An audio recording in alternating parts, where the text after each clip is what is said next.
Good evening বন্ধুরা, আমি চিন্ময় বলছি। একজন প্রাক্তন এয়ারফোর্স এমপ্লয়ি, আপাতত ব্যাংকে আছি। এখন তো পশ্চিমবাংলায় ভোটের একটা উৎসব।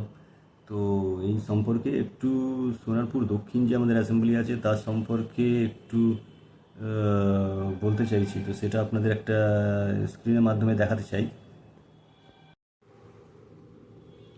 এই যে 2021-এর ফলাফলটা বেসিক্যালি আমি বলতে চাইছি যে 2021-এর ফলাফলটা কীরকম ছিল। এখান থেকে যিনি জিতেছেন তিনি টিএমসি প্রার্থী অরুন্ধতী মৈত্র। ইনি এইবারেরও কিন্তু 2026-এও কন্টেস্ট করছেন, টিএমসি প্রার্থী ইনি।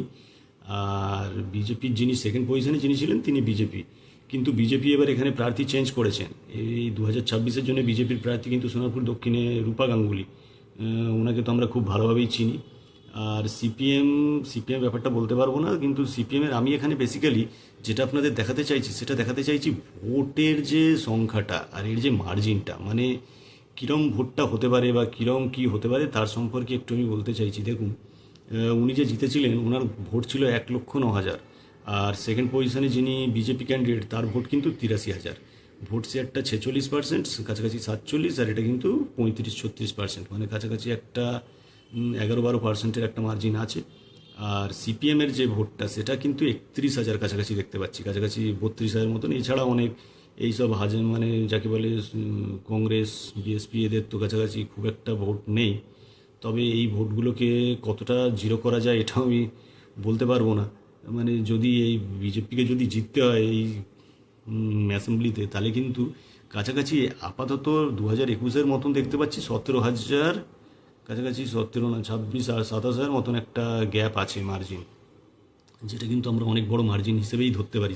এই এই যাকে বলে কাছাকাছি 2-2.5 লাখের যাকে বলে অ্যাসেম্বলিতে যদি একটা 27,000-এর মার্জিন, মানে কাছাকাছি ভালো মার্জিন বলা যেতে পারে। এবারে এখানে ব্যাপারটা এরকম হলো, দেখুন, যদি সিপিএমের এই যে 31-32,000 যে ভোটটা রয়েছে এখান থেকে যদি কিছুটা বিজেপি নিজের দিকে করতে পারে, তাহলে হয়তো বিজেপির ভোটটা একটু বাড়বে।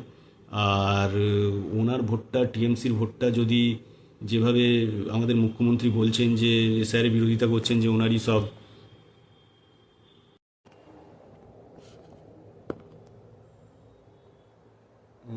টিএমসি, আমাদের মুখ্যমন্ত্রী যেমন বিরোধিতা করছেন, তো সেইভাবে যদি দেখা যায় তো এই নিশ্চয়ই অ্যাসেম্বলি থেকেও অনেক লোকের নাম বাদ গেছে।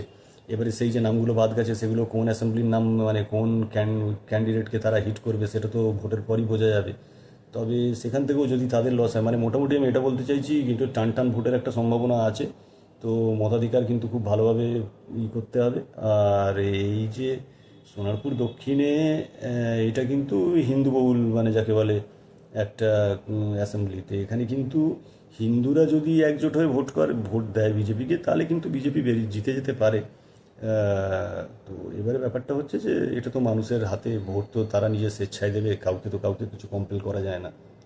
এইটাই আমি বলতে চাইছি যে এইবার ভোটে কিন্তু আমাদের খুব একটা ভালোভাবে নিজের মতাধিকার প্রয়োগ করতে হবে।